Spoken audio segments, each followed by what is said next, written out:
ಇನ್ನೊಂದು ಹೆಜ್ಜೆ ಮುಂದೆ ಇಟ್ಟರೆ ನಿನ್ನ ರೋಂಡ ಕೆರಳಿ ಈ ಕಾವ್ಯ ಪಾದದ ಮೇಲೆ ಬೀಳುತ್ತದೆ.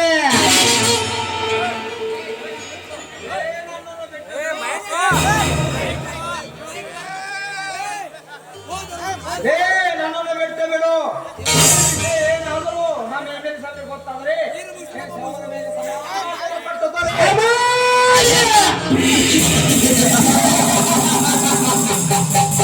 ಅರೆ ಕೊಚ್ಚನಾದ ಮಗನೇ,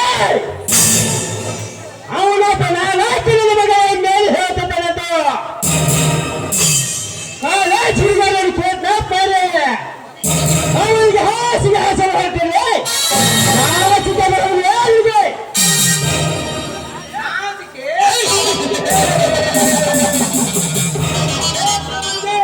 ನನಗೆ ನಾಚಿಕೆ ಆಗಬೇಕು. ಅವಳನ್ನು ಒತ್ತಾಗಿಂದ ಹೊತ್ತುಕೊಂಡು ಹೋಗಿ ಅವಳನ್ನು ಸುಮ್ಮನೆ ಪಡೆದು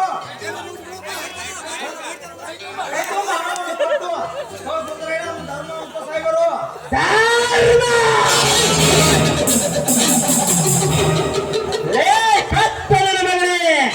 ಧರ್ಮ ಎಂಬ ಪದದ ಅರ್ಥ ಗೊತ್ತಾ ನಿನಗೆ?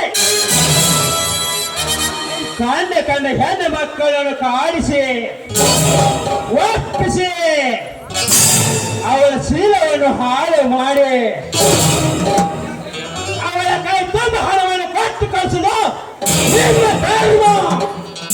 ಏನರ ಹಂತಕ ಆನಿಮಯ ಮೇಲೆ ಸಾಹೇಬ್ ಒಂದು ಹೆಣ್ಣಿನ ಶೀಲಕ್ಕೆ ಎಷ್ಟು ಹಣ ಕೊಡ್ತಾನೆ? 50,000 ಹೇಳಿದ್ರು. 1 ಲಕ್ಷವರೆಗೆ ಇನ್ನು ಮಾರು ಚೆನ್ನಾಗಿದ್ದರೆ 2 ಲಕ್ಷವನ್ನು ಕೊಡ್ತಾರೆ ನಮ್ಮ ಧರ್ಮ ಅಂತ ಸಾಯ್ಬರು. 2 ಲಕ್ಷ ಲೇನರ ಹಂತಕ ಆದಿಮಯ ನೇರಿ ಸಾಹೇಬರಿಗೆ ಅಕ್ಕ ತಂಗಿ ಮಗಳು ಯಾರಾದರೂ ಇದ್ದಾರ? ಧರ್ಮವಂತನಾದ ಆದಿಮಯ ಮೇರಿ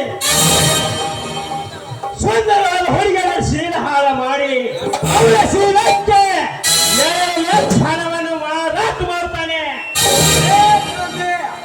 ಬಟ್ ಈ ಕ್ರಾಂತಿ ಹಾಗಲ್ಲ. ಮೇರಿ ಸಾಹೇಬನ ಮನೆ ಹೆಣ್ಣು ಕಪ್ಪಾಗಿರಲಿ, ಕುರುಡಾಗಿರಲಿ, ಕುರುಪನಾಗಿರಲಿ, ಒಂದೇ ಒಂದು ತಾಸ್ ನನ್ನ ಪಕ್ಕದಲ್ಲಿ ತಂದು ಹಾಕು. ಎಷ್ಟು ಕೇಳ್ತಾರೆ ಅಷ್ಟು ನಾನು ಕೊಡ್ತೇನೆ. ಹೊಚ್ಚು ಬಾಯ್ ಕತ್ತೆ ನನ್ನ ಮಗನೇ. ಏನಂದೆ ನೀನು?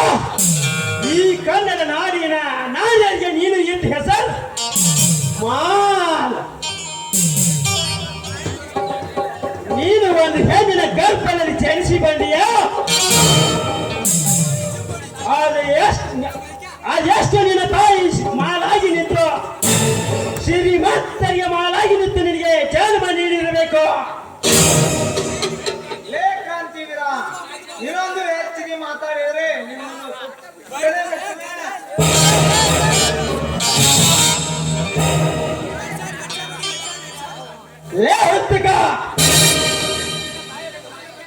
ನಿನ್ನ ತಾಯಿ ಬಗ್ಗೆ ಮಾತನಾಡಿದ್ರೆ ನಿನಗೆ ಎಷ್ಟು ಕೋಪ ಉಕ್ಕಿ ಬರ್ತದೋ. ನೀನು ಕಿಡ್ನಾಪ್ ಮಾಡಿದ ನಿನ್ನ ತಾಯಿ ತರ ಒಂದು ಹೆಣ್ಣಲ್ಲವೇ ತಮ್ಮ ಜೀವವನ್ನು ಕಾಪಾಡೋಸ್ಕರ ಪ್ರಾಣವನ್ನು ಕಳೆದುಕೊಂಡು ಇತಿಹಾಸ ಪುಟದಲ್ಲಿ ಅಚ್ಚ ಹಾಗೆ ಹೆಸರು ಉಳಿಸಿದರೆ ಈ ನಮ್ಮ ಭಾರತ ವೀರ ಮಹಿಳೆಯರು ಅಂತವರ ಬಗ್ಗೆ ಕೆಟ್ಟಾಗಿ ಮಾತನಾಡಿದ್ರೆ ನಿನ್ನಂತ ಚಂದ ನನ್ನ ಮಕ್ಕಳನ್ನು ಬದುಕಿಸಬಾರದು.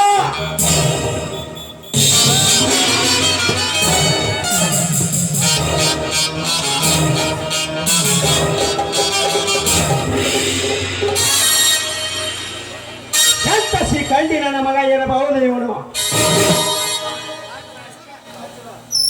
ಭಾರತದ ನಂದಾದೀಪ ಹಚ್ಚಿದ ಹೆಣ್ಣಿನ ಶೀಲಕ್ಕೆ ಬೆಲೆ ಕಟ್ಟಿ ಅವರ ಮಾರು ಬರುವಾರಿಯನ್ನು 3 ಕಾಸಿಗೆ ಮಾರುವ ತಿಳಿಗೇರಿ ನನ್ನ ಮಗ ಹೆಣ್ಣು ನಮ್ಮ ದೇಶದ ಕಣ್ಣು ಎಂದು ಅಂತವರಿಗೆ ಕೆಟ್ಟಾಗಿ ಮಾತನಾಡಿದರೆ ಯಾವನನ್ನು ಬಿಡಲಾರೆ ಈ ಕ್ರಾಂತಿ